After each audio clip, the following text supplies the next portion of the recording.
एक ही स्किल है आगे बढ़ने के लिए। बाप का मृत शरीर घर में पड़ा है, हुजूर बल्ले से 1000 बार रिजेक्शन फेस करता है। बोला काट दूंगा साले को, छोड़ूंगा नहीं। ये इसमें कौन सी स्किल चाहिए? इससे भी इंपॉर्टेंट चीज पे लेके जाता हूं। What is the most important skill to become successful in life? लोग मुझे बोलते हैं अच्छा बोलना चाहिए, कोई कहता है कि इसकी अंग्रेजी बहुत अच्छी होनी चाहिए, पढ़ाई लिखाई बहुत अच्छी होनी चाहिए, ये वाली स्किल होनी चाहिए, ये वाली। बहुत सारे लोग अलग अलग स्किल के बारे में बात करते हैं। ये स्किल हो जाए तो आदमी सक्सेसफुल हो जाएगा, वो स्किल हो जाए तो सक्सेसफुल हो जाएगा, ये महारत बन जाए तो सक्सेसफुल हो जाएगा। मेरी नजर में एक ही स्किल है आगे बढ़ने के लिए, और वो है ये जिद, भूख, पागलपन। और मैं आपको बता दूं, ये स्किल किसी का बाप डेवलप नहीं कर सकता। किसी यूनिवर्सिटी में आपको भूख ज्यादा कैसे लगी कोई नहीं पढ़ा सकता। कोई कोच आपको जिद्दी बनना नहीं सिखा सकता। ये अंदर से ही रहता है कभी कभी। मैं आपकी जानकारी के लिए बता देता हूं, 1000 करोड़ की कंपनी बेची एलन मस्क ने, 1000 करोड़ की। और कंपनी बेचने के बाद रेंट पे रहने चले गए और सारा का सारा पैसा धंधे में लगा दिया। रेंट पे रहने लग गए। ये पागलपन है, ये सिर्फ पागलपन है। हमारे पास थोड़ा सा पैसा आता है तो हम पता जाने क्या क्या करते हैं, मैं डिटेल में नहीं बता सकता। 1000 करोड़ की कंपनी के बाद, बेचने के बाद जो पैसा आया वो सारा का सारा धंधे में लगाया, और धंधे से आज एलन मस्क दुनिया के सबसे रईस आदमी बन गए। किराए पे रहने चले गए थे, यानी पैसे का सदुपयोग किया। दोस्तों मैं आपको बता दूं, 2 नाम, विराट कोहली, सचिन तेंदुलकर। इनके पास क्या क्वालिटी है मैं नहीं जानता, लेकिन इन दोनों के पास एक कॉमन क्वालिटी है, ये दोनों पागल हैं। ये दोनों जिद्दी हैं, ये दोनों जुनूनी हैं। महाजुनूनी, महाजिद्दी। इतने जिद्दी कि इनको ये भी फर्क नहीं पड़ता कि लोग। विराट कोहली अपने बाप की डेड बॉडी घर में छोड़कर क्रिकेट खेल रहा है। ये पागलपन नहीं है साला, तो और क्या है? बाप का मृत शरीर घर में पड़ा है, हुजूर बल्ले से दिल्ली फिरोजशाह कोटला में, दिल्ली और कर्नाटका रणजी मैच के बीच में रन बना रहा है क्योंकि टीम को जरूरत है। इसको टट्टू फर्क नहीं पड़ता कि लोग क्या कहेंगे। लेडीज एंड जेंटलमैन, जिस आदमी ने ट्रॉफी लिफ्ट कर रखी है, पिता के अंत्येष्टि करने के बाद 1 दिन के बाद कीनिया के खिलाफ वर्ल्ड कप में क्रिकेट खेल रहा है। 1 दिन के बाद, in a gap of just 1 day. कहना बहुत आसान होता है, करना बहुत मुश्किल होता है। हमको जुकाम भी आ जाता है तो साला हम कॉम्प्रोमाइज कर लेते हैं। आज थका हुआ हूं, कल करूंगा। ये वो दोनों लोग हैं जिन्होंने अपने पिता को खोला है, लेकिन अपने ड्रीम्स, अपनी जिद, अपने पागलपन को लेकर दुनिया में मशहूर हैं। मैं आपको बता देना चाहता हूं उस आदमी की तस्वीर, जिसने 360 फीट लंबा, 30 फीट चौड़ा और 25 फीट ऊंचा पत्थर का दीवार, पहाड़ एक हाथ से काट दिया, 2 हाथ से काट दिया। ये पागल। अच्छा, कभी आप अकेले में बैठ के सोचें, क्या ये पागलपन नहीं लगता तुमको? I am talking about Bihar man Dashrath Manjhi, जिसने सिर्फ एक छीनी उठाया, एक हथौड़ा उठाया और पहाड़ तोड़ने चला गया। पहाड़ का क्या कसूर था? पहाड़ का ये कसूर था, तूने मेरी बीवी को क्यों गिराया? जब तक तोड़ेंगे नहीं तब तक छोड़ेंगे। अब मैं तुझे बताता हूं। लोग बोलते दशरथ पागल है, पहाड़ से लड़ रहा है। बोला काट दूंगा साले को, छोड़ूंगा नहीं। ये इसमें कौन सी स्किल चाहिए? एक ही स्किल चाहिए, पागलपन, जिद, भूख। 360 फीट लंबा रास्ता, कहना बहुत आसान है, 20 साल लग गए, लेकिन साले ने काट दिया अकेले दम पर। क्या कोई स्किल की जरूरत है? किसी कॉलेज में जाने की जरूरत है? किसी यूनिवर्सिटी में जाने की जरूरत है? कैम्ब्रिज जाने की जरूरत है? नहीं, एक ही चीज पैदा करनी है। शराबी को तुम ड्राई एरिया में छोड़ दो, जिद उसकी इतनी है, शाम को पिए मिलेगा तुम्हें। ड्राई एरिया जहां मिलती ना हो, दूर दूर तक ठेके का नामो निशान ना हो, पैसे भी छीन लो, सुबह 10 बजे भेज दो, शाम को सेट मिलेगा। कहां से पी के आएगा पता नहीं। क्या चीज चाहिए दोस्त? तो कामयाब होने के लिए कौन सी यूनिवर्सिटी में पढ़ने की जरूरत है? सिर्फ एक ही यूनिवर्सिटी जो जिद सिखाती हो। तो पागल लोगों की तस्वीरें आपको दिखा रहा हूं। ये एग्जाम्पल सुनने के लिए नहीं है। मैंने फिर कहा, आपको ये सब पता है, मैं कुछ नया बता रहा हूं, नहीं। But knowledge is not power, execution of knowledge is power. वो अमिताभ बच्चन जिसको रेडियो ने रिजेक्ट कर दिया कि तेरी आवाज बहुत खराब है, वो अमिताभ बच्चन जिसकी 17 फिल्में फ्लॉप हो गई जब जंजीर आई उससे पहले, लेकिन पागलपन ही तो है कि आदमी लगा है पागलों की तरह कि कुछ करके दिखाऊंगा। वो आदमी जिसकी तस्वीर आप दाएं जगह पे देख रहे हैं 10,000 टाइम फेल होगा। कहना बड़ा आसान होता है 10,000 टाइम फेल हो, अच्छा हमने 100 बार सुना, 100 बार सुनाया लोगों को कि ये 10,000 टाइम फेल हुआ, फिर इसने बल्ब बना दिया। आपको क्या लगता है मजाक हो रही है? 10,000 टाइम फेल होने के बाद भी आदमी लगा, कौन सी स्किल की जरूरत है? सिर्फ और सिर्फ पागलपन। ये सब पागल लोग हैं। Ladies and gentleman, Alibaba, Jack Ma 30 time reject. KFC के वेटर की नौकरी करने गया आदमी, KFC में वेटर बना लो। KFC वालों ने बोला भाग जा। कौन है बे तू? बोला वेटर बनना चाहता हूं। उसने बोला तेरी औकात तो नहीं है वेटर बनने की, गेट आउट। और वह आदमी आज चाइना का सबसे रईस आदमी बन गया। क्या चाहिए? पागलपन, रिचनेस, जिद्दी होना। कौन सी कॉलेज यूनिवर्सिटी सिखाती है? कोई नहीं सिखाती। कर्नल सैंडर्स 65 साल की उम्र में 1000 लोगों को अपना सैंपल बेचा करते थे कि मेरी रेसिपी रख लो, मैं बहुत अच्छा चिकन बनाता हूं। लोगों ने बोला गेट लॉस्ट। कौन है भाई तू? 65 साल की उम्र में आदमी 1000 बार रिजेक्शन फेस करता है, लेकिन साला लगा रहता है। यहां तो एक आदमी को एक लड़की मना कर दे, बस हमारी तो जिंदगी बर्बाद हो चुकी है, हम कहां जाएंगे। और मजे की बात है तो वो आजू बाजू में बात भी नहीं करता फिर किसी से। उससे पूछ लो क्या हुआ? नहीं बस ठीक है। हुआ क्या है? फोन नहीं उठा रही मेरा। लेडीज एंड जेंटलमैन, मैं फिर आपको बता देना चाहता हूं, जमशेदजी टाटा की कहानी आपको सुनाता हूं 1 सेकंड में, फिर आगे लेके जाऊंगा। होटल वॉटसन ब्रिटिश का एक बहुत बड़ा होटल था, होटल वॉटसन। होटल वॉटसन में जमशेदजी टाटा जो रतन टाटा के पिताजी थे, होटल वॉटसन में जाने लगे। अंग्रेजों के जमाने में अंग्रेजों ने बाहर निकाल दिया कि Indians and dogs are not. कभी कभी बदला, रिवेंज भी आपकी जिंदगी में आपको आगे बढ़ा देता है।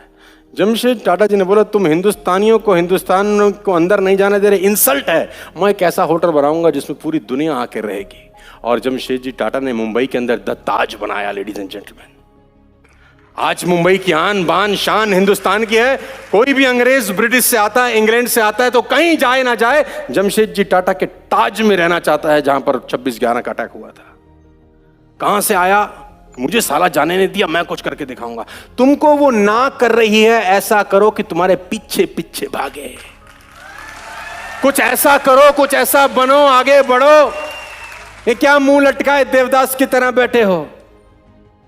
साला सुसाइड कर लेते हैं लोग बाग। छोटी सी प्रॉब्लम आई, छोटा सा इवेंट डिस्प्लेस हुआ, बातें समझ में नहीं आई, सुसाइड अटेम्प्ट हो जाता है। आपको बता दूं, मैं देश में, हिंदुस्तान वर्ल्ड में टॉप 10 कंट्रीज में आता है in the means of suicide attempt. Can you believe it? Suicide is a permanent solution of a temporary problem, ladies and gentlemen. और प्रॉब्लम खत्म नहीं होती, सिर्फ ट्रांसफर होती है उन लोगों से उनकी फैमिलीज के ऊपर।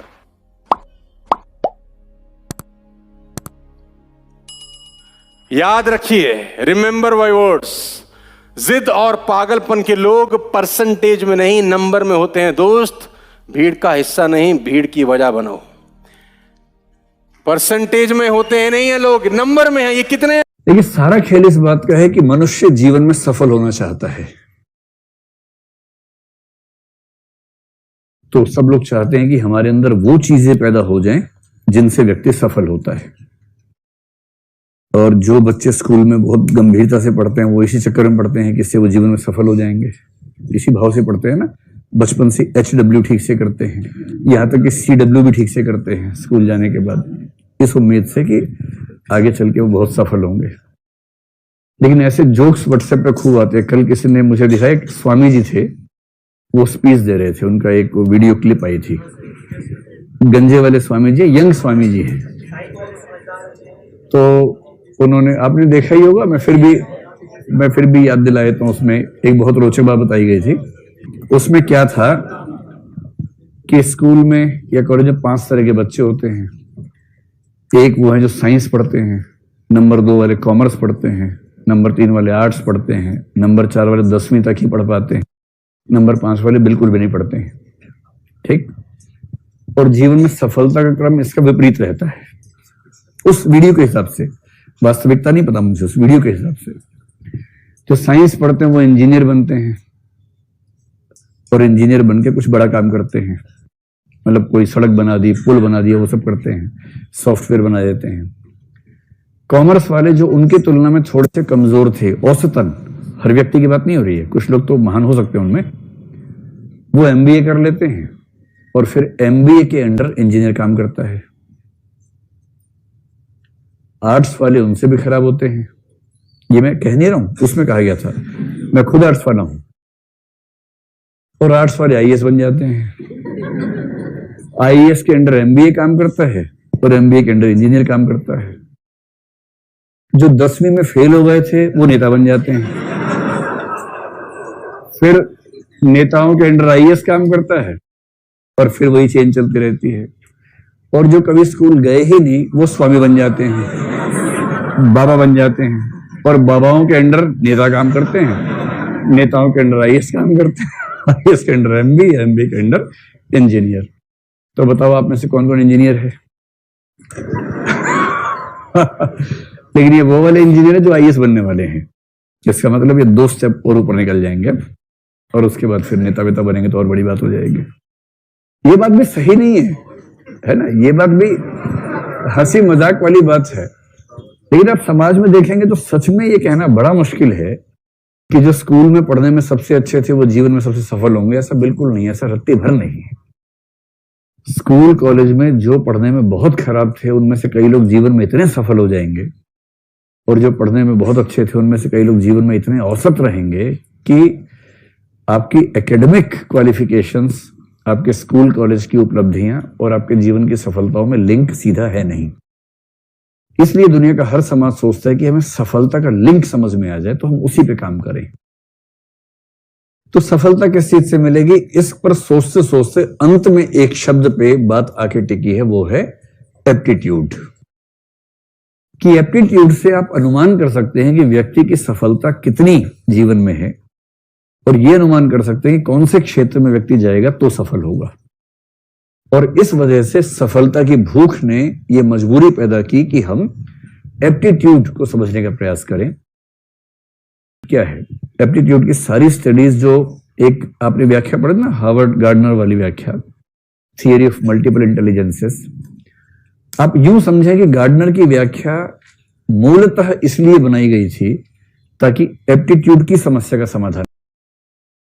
मैंने उस समय भी ये बात कही थी आपसे, समस्या थी एप्टीट्यूड को पहचानने की, समाधान के तौर पे आ गई थियरी ऑफ मल्टीपल इंटेलिजेंसेस। तो सबसे पहली बात कोई आपसे पूछे एप्टीट्यूड क्या है, तो उसको बोल देना भाई 4 बातें ध्यान से सुन लो, अगर ये चारों हैं तो इसका मतलब ये एप्टीट्यूड है। आपके नोट्स में बहुत स्पष्ट रूप में इसके बारे में वर्णन किया हुआ है। तो एप्टीट्यूड क्या है? किसी क्षेत्र विशेष, है ना, कोई ये नहीं कह सकता कि मेरे पास तो ऐसा एप्टीट्यूड है कि मैं किसी भी क्षेत्र में कुछ भी कर सकता हूं ना। किसी क्षेत्र विशेष या क्षेत्रों का समूह भी हो सकता है कि आप इन 2-3 क्षेत्रों में आप अच्छा काम कर सकते हैं, ऐसा हो सकता है। किसी क्षेत्र विशेष में यदि प्रशिक्षण दिया जाए,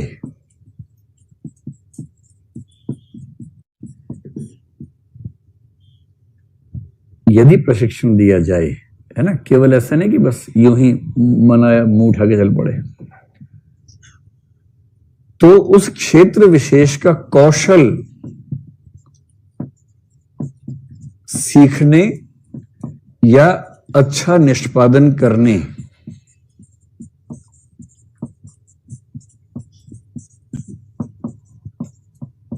की प्रबल संभावना, गारंटी इसके बाद भी नहीं होती है, प्रबल संभावना होती है। ठीक, किसी क्षेत्र विशेष के बारे में होगा, प्रशिक्षण दिया जाए ये जरूरी है, और उसके बाद कौशल सीखने या अच्छा निष्पादन करने की प्रबल संभावना होगी।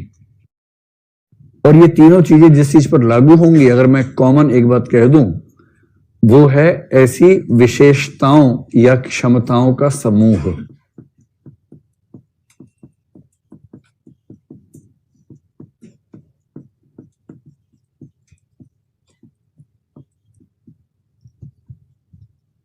अभी बात पूरी हो गई।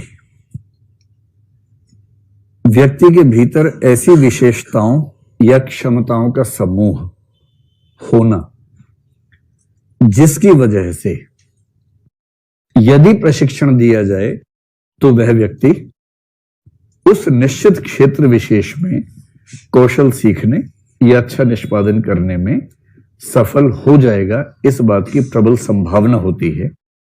इसे बोलते हैं एप्टीट्यूड। बात समझ में आ रही है आप लोगों को? आप ये चाह रहे हैं कि मैं ये वाक्य बोल के लिख पाऊं या इससे जोड़ जाड़ के लिख लेंगे आराम से? क्योंकि परीक्षा में याद भी नहीं रहेगा। परीक्षा में तो खुद ही लिखना होगा, वाक्य अपने आप ही लिखना होगा। ठीक, तो मैं फिर से बोल देता हूं अपनी रिवीजन के लिए ताकि मुझे ठीक से याद हो जाए।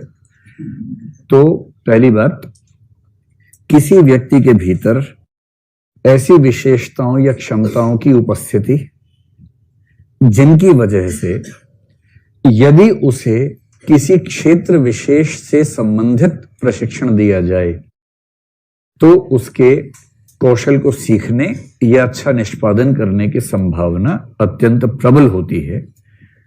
उन क्षमताओं या विशेषताओं के समूह को कहते हैं एप्टीट्यूड, यानी कि अभिरुचि। हाँ या ना?